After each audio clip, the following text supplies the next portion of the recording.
Well, greetings. Welcome to all of you here for this special ArchiTreats program. My name's Ed Bridges, and on behalf of the staff of the archives, we are delighted to have you here. Judge McGee has been a friend of the department for so many years. He's done research here. He has been the president of our Friends organization, served on our board. He's been the president of the Alabama Historical Association. He has written 3 other books about Alabama history, history of the Methodist Church in Ozark, my latest one, yeah. History of Fort Rucker, and was it History of Dale County? Dale County, yeah. Dale County. Yeah. So this is his most recent and most, I guess, probably the most complex project that he's taken on, because I know we've been talking Selma history for at least 12, 13 years or something like that. In addition to all this, though, I think the important thing about Judge McGee is what a great citizen he is and what a great friend to so many of us. His roots are in the Wiregrass part of Alabama. He served the nation in World War II, finished University of Alabama Law School, practiced law in Ozark, was a longtime district judge there, a great citizen, a great member of the community, a wonderful friend of history, a scholar and a researcher, a great friend of the archives. Please join me in welcoming Judge Val McGee to talk about his work on Selma.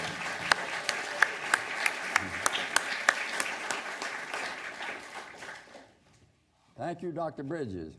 I knew from publicity about him that he had to give a speech in Abbeville to a very big and prestigious historical group tonight. So I didn't expect him even to be here today, much less to introduce me. So, Ed, I thank you very much. I'm honored that you would leave Abbeville late so that you could do this. Anyway, everything about this place, this building, impresses me. I have, of course, so many experiences while I was researching in this building, and I'm saying I'm going to often refer generally to how old I am. I have been researching in this building, I would guess, 20 years, and other resources for a long time before that. You know, I don't know exactly where I got the idea that I would do an Alabama Civil War novel. I sort of think that it goes back to my teenage. I was a teenager when Gone with the Wind came out and made an impact, as most of y'all know, all over the nation.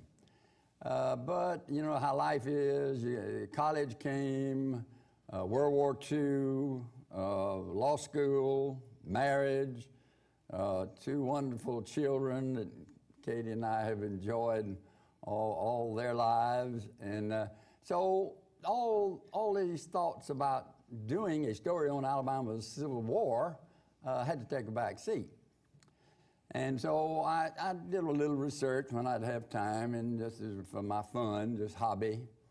But in the mid-1860s, I did something that sort of changed my thinking and my ambition. I bought a copy, in fact, I don't know, is Cheryl and Thomas in here? The owners of Capital Book and News. It used to be across, yeah, it's Thomas. It used to be across from the old Whitley Hotel in the 1960s. And I love bookstores, and I was browsing through, and I saw Dr. Malcolm Macmillan's book, relatively new at that time, The Alabama Confederate Reader. Some of you may have read it. And I bought it, and it has actual documents all the way through from the Civil War period, but just before and all during. And he, of course, tied them together with his great scholarship, all the separate documents. But anyway, I read that book, and it set me on fire. Now, that would have been in the 60s, so you can see how old I am and how far back my interest in research goes. By the way, Thomas Upchurch and I were talking about it. He said, "What did you pay?" And I said, "The worn-out dust jacket on Dr. Macmillan's book in my library shows I paid $7.50 for it by 1965. Anyway, that sort of changed my thinking and maybe my life, because I started researching the things that were easy, that I had access to, and I had a pretty good surprise.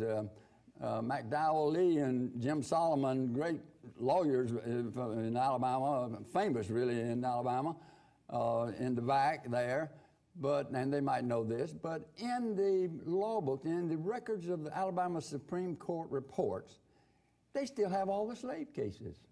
All the slave cases that were appealed to the Alabama Supreme Court in the years up to 1865, when, of course, the Civil War ended slavery, those cases are still there. And so I started with that simple research. By the way, every law library, from the beautiful Supreme Court building right down Dexter Avenue here, to every lawyer's office in this state, has these slave cases. There are roughly 250 cases scattered through like 45 volumes in those years. It didn't start quite with 1819, but shortly after the state was admitted into the Union. Anyway, I researched slave cases and became more and more fascinated with it. And then, of course, I started, like I say, roughly 20 years ago, with the archives. And I have thoroughly enjoyed working here, because this building has all the newspapers, for instance. So I say all, most of the newspapers and back to the Civil War are in this building. And you can, I think these days they make you use electronic resources, but you can get them, and I read some of them in hard copies and some, of course, in the automatic material that we've got. Anyway, I started writing some plot lines, did a little short stories that never saw the light of day.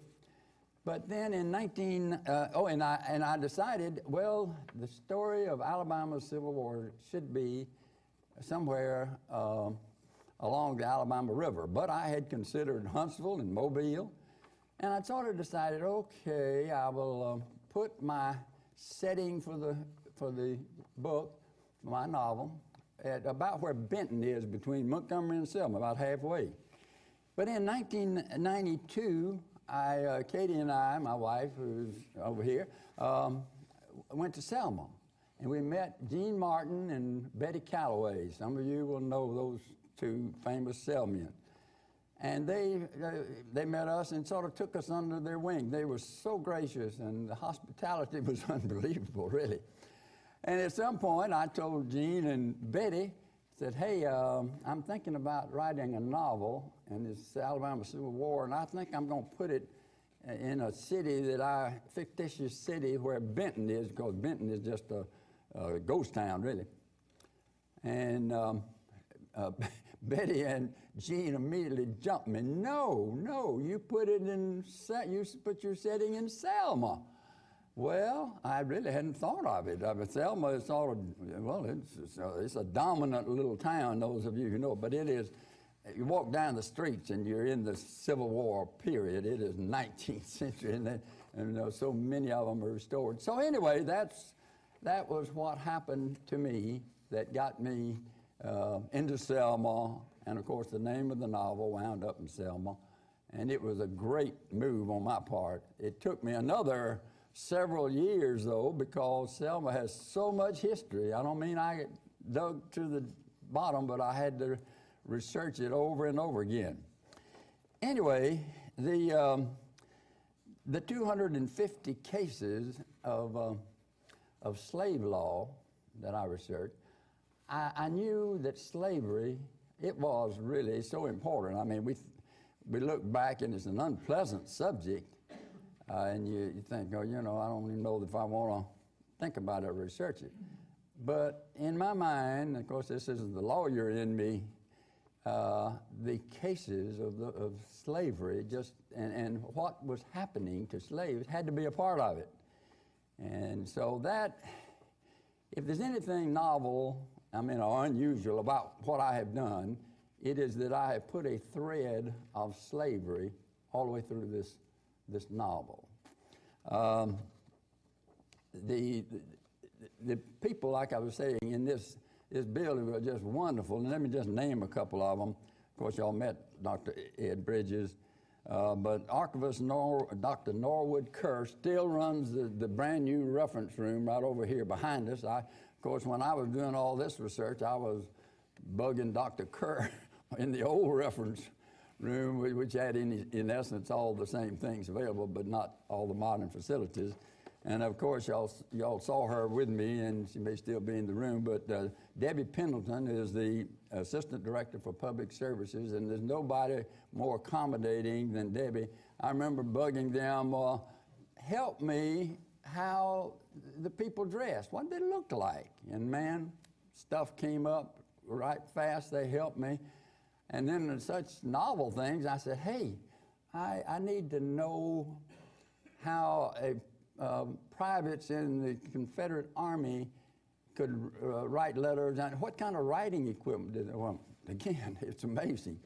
Debbie and her staff produced me pictures, Xeroxes and stuff of the writing equipment. How did they do it? So they have all been wonderful, but maybe the one that really thrilled me, because he's such an expert on the particular subject, is Bob Bradley. Now, Bob Bradley is, I think he's nationally known, but he is the curator of everything military in this building. But he is particularly expert, young as Bob, in Civil War history. He has been involved in it, you might say, almost his adult life. And he is the flag expert, really, maybe in America. I'm talking about flags, I'm talking about Confederate flags, flags of the vintage, and they have spent untold amounts to preserve them. And anyway, I'd sit at Bob's feet asking him all these questions about the Civil War and how it worked, the military, the close order drill, exactly how did you get the powder and the ball, the mini ball, down in those muskets? And what was the form? How did you do it, and what was the form of it? He has done it many times. He could tell me. He gave me the absolute detail, and really right from the book. Anyway, just the resources are amazing. I think Bob Bradley was involved in this one thing. They used to have a stack room right back of the reference room desk, where the customers could walk in. It's unusual for a facility where the customers, the researchers, could walk back into a small but very nice stack room with all kinds of stuff in it. And I was in there one day looking, I don't remember what for really, maybe this, and I found a book, the memoirs of the commanding general, Major General James Harrison Wilson, who captured Selma. I saw this thing, and it looked old, and I picked it off the shelf and looked. It was autographed by Major General Wilson. And I'm sure I showed it to Bob. But wow, the stuff that's in this building, it's just shocking, really. Okay, I wanted to, I always do this. I did a talk here 11 years ago on slave cases that was published in the Alabama Review. Had a lot of African Americans, and since it was about slavery, and I did this then. I'm going to do it now. If I say something about slavery, about any of my research, and you say, hey, I don't quite understand that, hold up your hand. We'll just stop right there. As y'all can tell, I ramble anyway. So we will answer your questions and discuss it. So at this point, and of course all the way through until the end, and they're going to watch me on time, so we got plenty of time.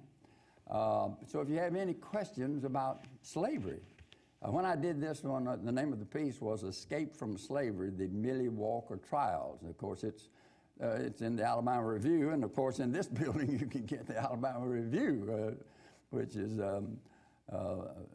these days a pretty good stack of books. It's done by the Alabama Historical Association. But anyway, have I said anything about slavery? Anybody has a question about it? Just hold up your hand. Let's talk. Okay. Y'all can be thinking about that, and I can come back to it now or at any point. Okay. The novel itself. Well, in the first place, I can say, and you can see once you start reading the novel, and I hope many of you will read it, that in my opinion, and the way I would come down, the Civil War was not only a tragedy, but I consider it like an unnecessary tragedy. One of the interesting things is most people today would think, man, Alabama just seceded, and so did all the southern cotton states, the lower South. And then Mr. Lincoln wasn't going to let that happen, and so a war started. It wasn't that way at all, really. There was dissent from the start. There were people whose opinions were, of course, they were so fixed on both sides that there were terrible arguments, a lot of angry confrontations. But there were many people who said, hey, secession, that would be a disaster. Then again, there were those, and frankly, it was mostly because of northern abolitionists who were putting pressure on the nation, and especially were they insistent on not having slavery moved to the new states. Of course, at that time, we were marching across what is our continent now, creating new states. So the question always came up, well, is this going to be a state with slaves or not? Well, the reason for the depth of the controversy was the revered Constitution of this nation permitted slavery. It even had, in the revered first Constitution, it mentions that Congress has the right and is called upon, really, to pass laws that would govern and handle and make possible the capture of fugitive slaves. Notice that would involve the North and the South. It's in the Constitution. So the South had the Constitution, really, on their side. If you say, do those hot-headed abolitionists up there, do they have the right to put the pressure on us about slaves and slavery? Well, as a matter of fact, the South really came across looking pretty good. The Constitution says that they can pass bills, and they did. They passed laws several times governing the rights of slave owners and how to capture and how to return slaves who ran and were lucky enough to get to the North. So anyway, it was a controversy beyond belief, really. Okay, Lincoln was elected in November 1860. The many hotheads in the South, and of course, by the way, they were universally called fire eaters. You can just visualize that their rhetoric was so fiery, and really it was superior. It was great, but it was so angry that it came across like fire. And so the fire eaters mean secessionists. They were in favor of get away from those Yankee abolitionists, and we'll run our shop. And you know, you can say, well, that seems a little silly today. No, it really wasn't. And it was led by brilliant men, and maybe the most brilliant in the nation. At that time, I'm talking about in the 1850s and up to 1860 when it really came to a head. The most brilliant one was a Montgomeryan. And many of you in this room, I think, could call his name in a minute. William Lowndes Yancey has a lot of descendants in this town. There's a brand new biography, 2 inches thick. Finally, a good scholar from the University of Houston, of all places, did a superior biography of this man's life. I don't have time to go into it, but it's available everywhere, I'm sure, in every library. But he was so smart, and he was so glib, and he was so capable of persuading people that he really led the fire eaters. If you put a line across Alabama, or just mid Alabama, wherever that would be, I think center Alabama, they say at the center, maybe that's it. But anyway, North Alabama, notice the mountains, the geography changes, and of course that really meant, because everything was so tied to agriculture, they had very few slaves. Okay, then again, that's south of that midline. Okay, you can still see them out there. They're plantations, a beautiful land. If you drive from here to Selma, I mean, you can just imagine the cotton fields filled with slaves picking cotton or cultivating, whatever. Anyway, then the state was bitterly divided. Anyway, after Lincoln was elected, that was the catalyst, and the fire eaters had their issue, because Lincoln, without question, came down on he didn't say we're going to free the slaves. That's sort of been an argument. No, he really did not want to put pressure on the South. He had no intent to do that really at that time. But he made it plain enough that when he was a young man and was around working with his hands and around slaves, that he didn't really like it. So he was, by the way, getting back to the rhetoric, and I show this in the novel, the term black Republicans, that would of course be Lincoln and the Republicans. It was universal. Every fire eater, it wasn't the Republicans, it was always the black Republicans, and it had nothing to do with race. It was just, they hated them because of Lincoln. And so that was the white heat that brought on secession. But when they gathered in Montgomery for the secession convention to make the decision, are we going to get out of the Union?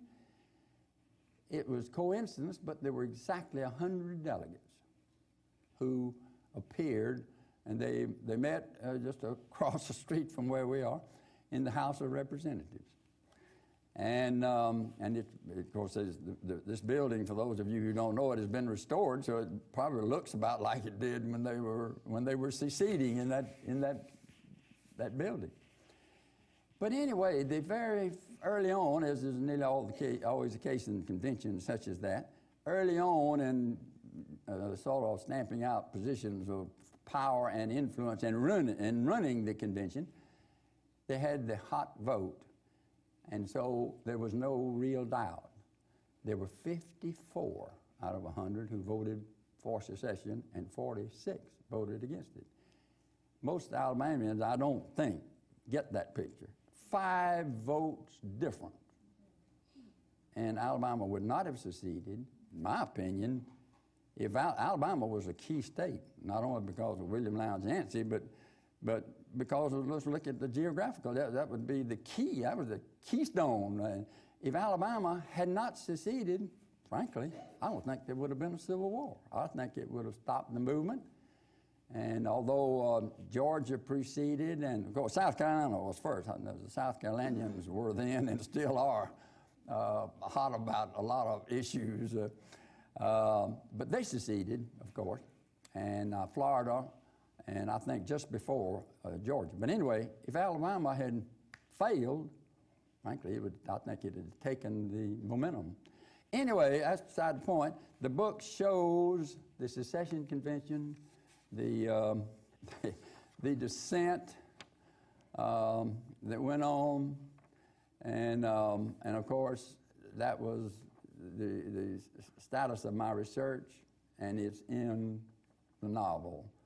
The novel, I didn't ever really count them, but it has maybe 15 to maybe 25 real characters, and it probably has about a dozen to 20 fictitious characters. It's got a lot of characters in it, and those of you who tackle it will quickly become aware of that. But anyway, the book, as far as I could do it, it was true to the history, and it's not a history book, because I didn't want to write a history book. It's fiction. The main characters are fiction.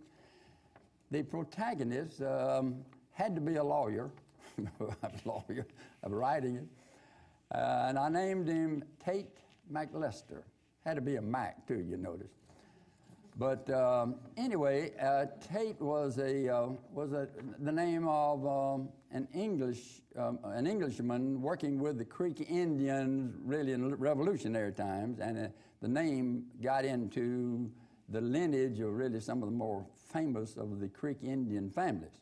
So I show Tate as descended from them, as well as, of course, Caucasian. He was 1/16. He was a middle-aged Selma lawyer, 1/16 Creek Indian, and he came down really anti-slavery and, of course, anti-secession. So you can see that I set it up. The conflict was easy. The conflict was is on every page. Because I put one of the leading young fire eaters in Selma, I made him Tate McLester's son-in-law. So they're eating dinner together. They're there constantly. I mean, so the conflict right in the family. Also, Tate married into a very wealthy family. And by the way, in case you're wondering, yes, they really had some big, rich people in good agricultural areas like Selma. And I showed them, it's the Elliott Company, second-generation cotton brokers. I think anybody here from Selma might recognize this name. I think the most famous and maybe the wealthiest, going all the way back to antebellum days, was a Jewish firm named Hohenberg. The Hohenbergs have foundations everywhere. In other words, they made so much money on cotton that they're still sort of dominant in some very good foundations. I think their headquarters are typically in Memphis, Tennessee. Anyway, the Elliott family, cotton brokers, big-time rich, money in Europe or whatever, and real fire eaters. So you see, I got Tate with his son-in-law fire eater, his brother-in-law with whom he worked constantly since he helped run the legal side of the business. Conflict, and it was angry oftentimes. Anyway, the book, I tried to make it follow the steps that people are interested in. I think they are. I hope they are.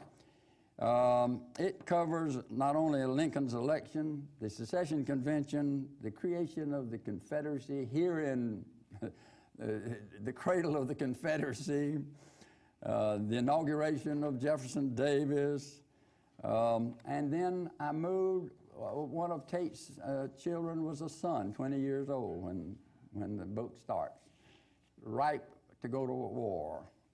And so I follow a volunteer group of 2 or 3 companies of the 4th Alabama into the small town of Atlanta north into Virginia, into the Shenandoah Valley. Of course, the Yankees were getting ready because they saw what was coming, and so they moved them back from the Shenandoah Valley over the little mountain range, the Blue Ridge, into position, and that was the first Battle of Bull Run. So I carry it all the way through the first Battle of Bull Run.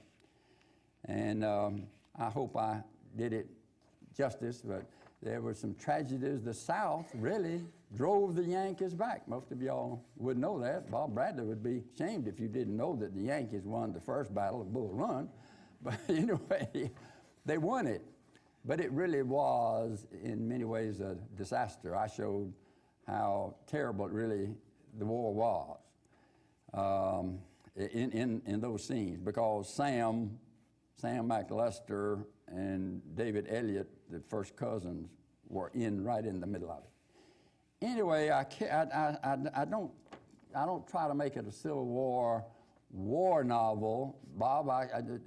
The book would have doubled if I'd tried to do that. You know all the history, but I skipped really to nearing the end in 1864, at which time Sam is wounded.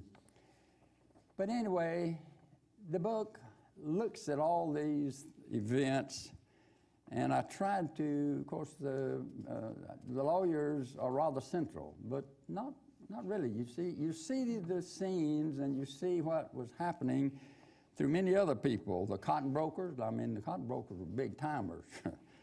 You see what was going on through the eyes of slaves. There are 5 slave cases that influence the plot, the scenes, and not just for background, but actually things that happened to slaves right there in Selma.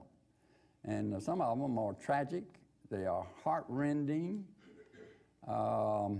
And of course, I'm the kind that gets choked up if I get to thinking about things that are so really dramatic. And but anyway, you see it through the eyes of slaves. Most people don't know how important the Alabama River was. That was the transportation. From Montgomery to Selma, and Selma to Montgomery, and Selma to Mobile, and across Mobile Bay. Boats were it. Your other choice was because the railroads were very difficult in and around this river valley, and although there were some places where they did very well. Montgomery, by the way, at this time of the Civil War, had a little narrow gauge railroad to the edge of Georgia, and then I think they picked up to a standard gauge to get you into Atlanta. Railroads were important, but not very.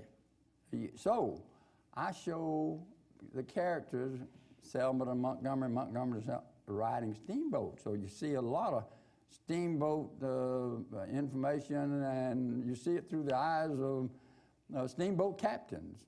Anyway, it gives you a pretty good variety of points of view.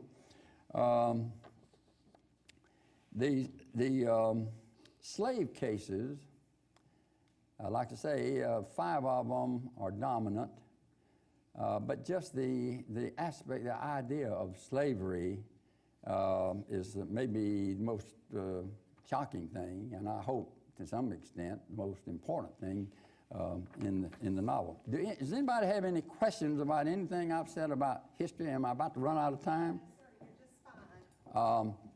Anybody? Here's a question right here. Could you get a mic? She'll give you a mic. We're bringing you a mic, and if you'll hold it right to your face to ask questions so we can record it.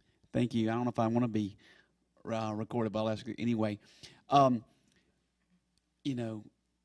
Given all the qualifiers that slavery was wrong, to own another person is wrong, from your research, did you get any sense of where the majority of slave owners and slaves were in terms of their relationship? And you give you the extremes. On one extreme, you have Uncle Tom's Cabin.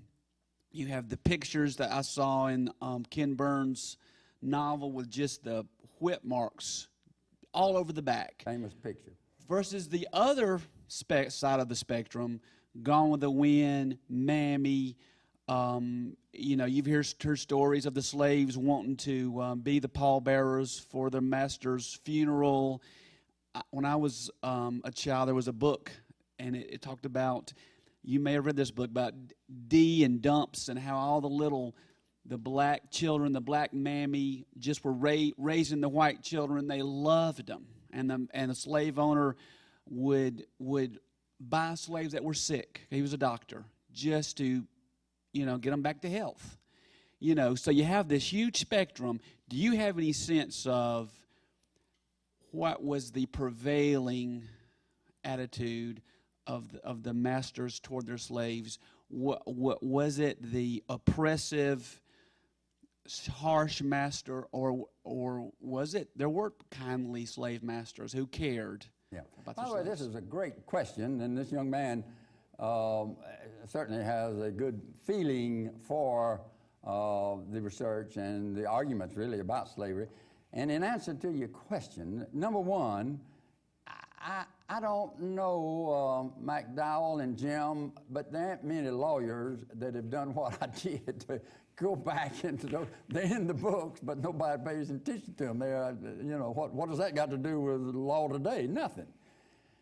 I read most of the 250 cases that are in Alabama's book, scattered through roughly 45, 50 books. They're not orderly. You just have to. Lawyers know how to look them up and find them and read them and Xerox them and whatever. So I have done a lot of research. And that question, of course, is in my mind. Really, what was the relationship? Well, it runs the gamut from real emotional friendship between owners and slaves, all the way to, of course, it gets back, again, some slave owners, they were interested and really frantic about the money, and they would drive the slaves. They would give them, it was common, by the way, to give them quotas. They got, the simplest way is cotton. You got to pick so much cotton. I tried to pick cotton as a youth. It's tough. I couldn't pick much. They'd given me a quota, I'd have been beat up every night. It ran the gamut. There was everything. The book shows that some threads sort of ran through it, and most of those threads were rather unpleasant. One of them is, and all you got to do, we have a few African Americans in this room, but there was a lot of abuse of slave women by white men. And I don't mean a mean old owner. It could be the teenage sons, which I show in the book, and slave women. Of course, in their case, in the book, young slave women who really, and they had a first cousin, half white slave who actually arranged the get-togethers with the young slave women. That's what the book shows. But just think about it a minute. You own women. They may have brown skin, but you own them. They do and have to do everything you want. And so the book shows, and there are several ways that the abuse of slave women by owners or owners' families, whatever, was common, very common, and of course was terrible. That's just it's monstrous if you get right down to it. And the book shows people using those words, and I'm talking about real characters that would say that at the time. But anyway, I show some other things that it wouldn't have been real common. But I show an abandoned old black woman, and I show Drusilla rescuing her, and that they had done this. She and her, that she was very wealthy, so she wasn't giving up anything. They were abandoned, and in those days, they even used to say that they would put it on the door, GTT, gone to Texas. So I show a typical situation, a family broke or whatever, had some slaves, but it didn't work, and they just picking up and going to Texas. Okay, they got rid of, in the book, they got rid of, I've forgotten her name. It's fictitious, but it happened many times. They abandoned her in Selma. And of course, I let Drusilla give them hell. I mean, you know, it's like dropping off your cats and your dogs or worn out horses in Selma. And if you abandon the dog or the cat and you throw sticks at him, do not come back. Get away. They did that with old slaves. Not many. I don't know how. And by the way, there are no statistics that I know of. Let me give you another, just off the top of my head, and I've talked to several friends. Jimmy Klaus and I talk about it. Selma in 1860 had roughly 26,000 slaves. Almost no freedmen, although I show one in the book. And roughly 7,000 white people.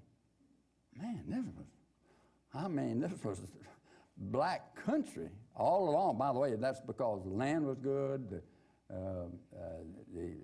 the opportunity to economically use black people was good in the Black Belt.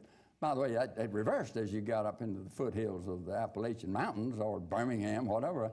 And that's why they would not go with secession. And by the way, everybody knows that there were mountainous areas where they didn't volunteer. If they wanted you to be conscripted at that time, you'd have a fight on your hand, and that's just drawing a line for North Alabama. There was difficulty in descent all the way. That's a great question on what really was the relationship. Slavery, when you get through with my book, I think you're going to say slavery was bad, because it really was. But I also show, for instance, I show the rich Elliots and McLesters. I mean, they loved their slaves. In fact, I show them in saying, we would free them. Oh, by the way, in Alabama, you free a slave, I mean, a favorite slave that you loved, served you in great affection. The law was in McDowell and Jim, I think it was about like 1830. You got to get out of the state if you're free. If you free a slave, you're gone. They couldn't free their slaves. They had to leave. I mean, and if you had affection for them and said they'd serve me and I want to free them, you can't free them. And by the way, there was a procedure, the manumission statutes, Clay's Digest, 1848, Jim and McDowell.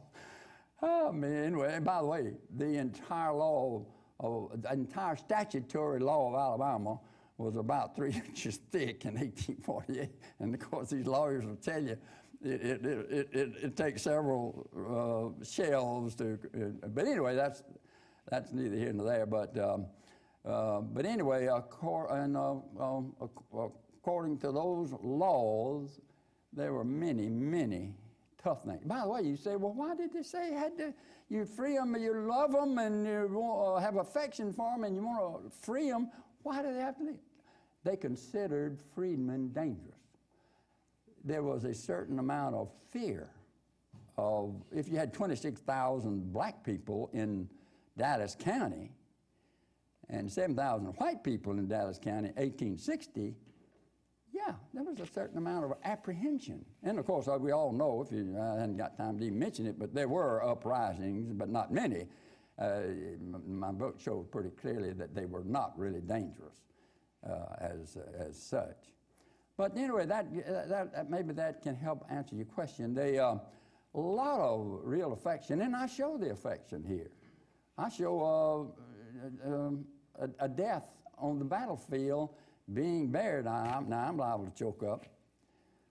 And the key servant of these rich people is shoveling dirt on the casket, and he's crying. He's weeping. They loved one another. Sure they did.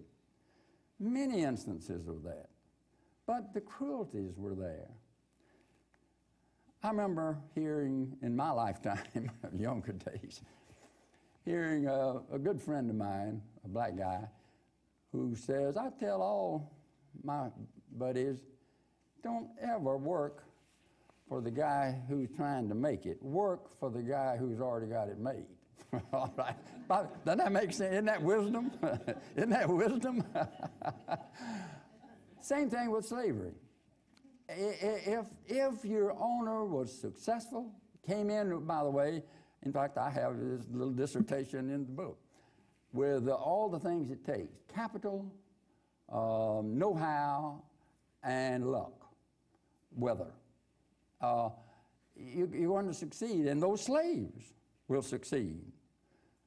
But if you skimpy with your capital and you can't really run, it's complicated to run a big farm, big plantation, and you don't quite have the executive ability, you probably are going to fail. So, getting back to Gone with the Wind, Margaret Mitchell, she was written in the 20s is when she did.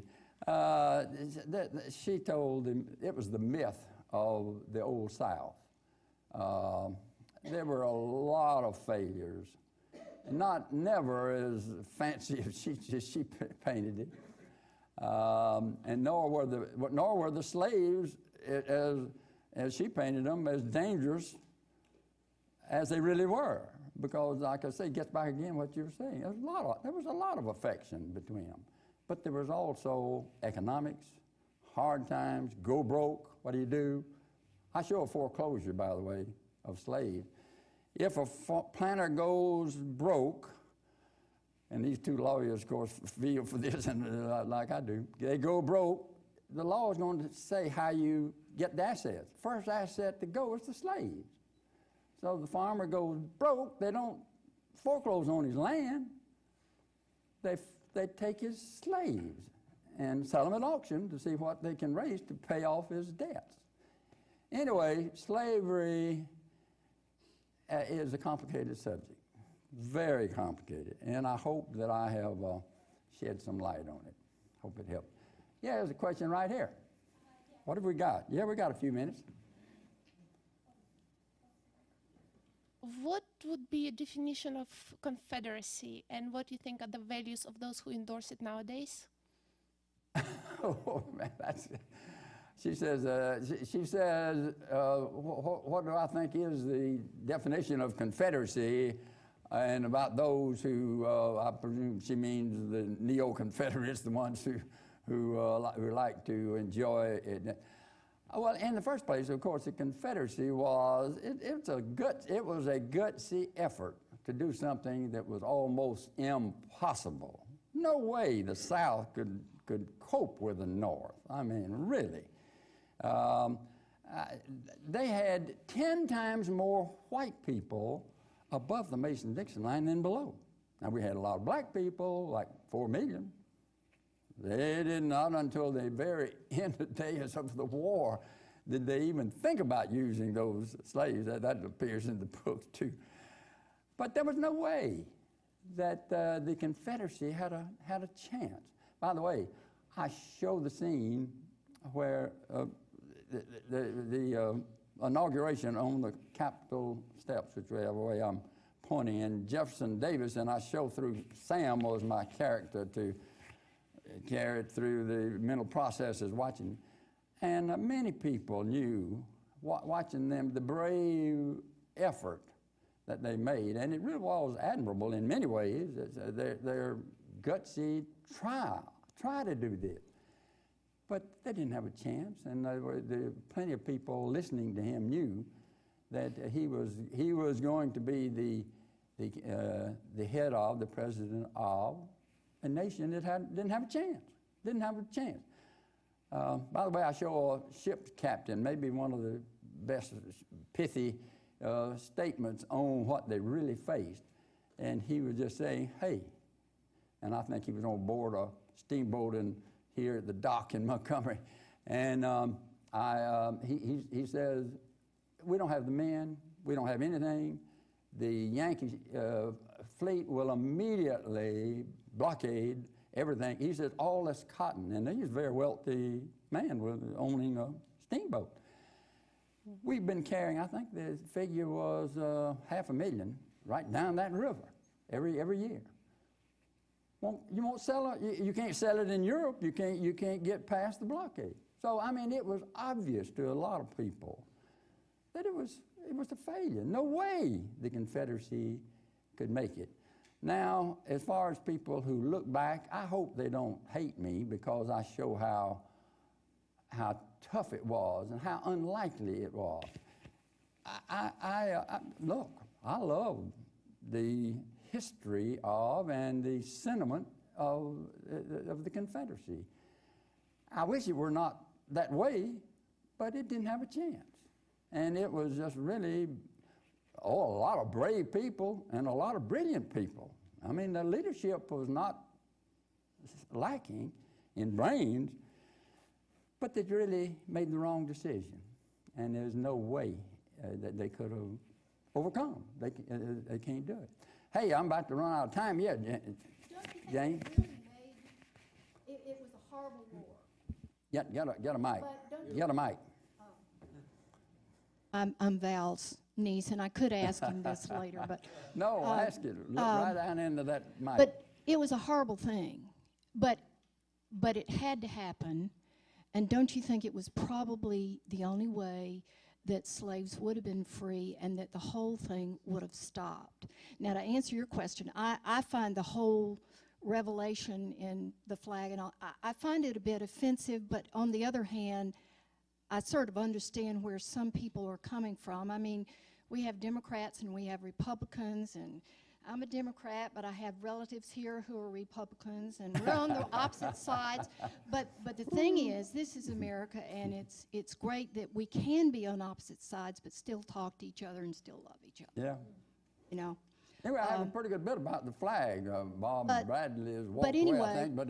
But yeah, the flags are important, and they're somewhat controversial today. But in this building, all those they got originals that they preserve, and it is romantic and very enjoyable. Yeah, am I out of time? Yes, sir. We want to thank you, Judge McGee. Okay. And if you're interested in his book, it's available out in the lobby. And we, again, thank you so much for being here. And he will be here to sign your books. Thank you. Thank you. Thank you. Appreciate it. Appreciate it. Pardon? Okay, there's a question right here. Yes, ma'am. Maybe there's a mic available to you. Isn't there one right there? There's one right there. Speak right down into that mic. Yes, thank you very much. I just want to ask you, what gave you the idea to write this book based on Selma from up around that area? Well, like I said, I quickly decided that the Alabama River had to be the setting. And I chose Selma itself because these two still dear friends of mine entertained Katie and me, and we just, and when they found out I was going to write a book and the setting was going to be on the river but not Selma, they said, wait a minute, make it Selma, make it Selma. So I was persuaded, and by the way, good decision. I love Selma. They would, like I say, welcome me with open arms. So anyway, that's why it's Selma. Right, that's why it's Selma. Okay. Thank you. Thank you.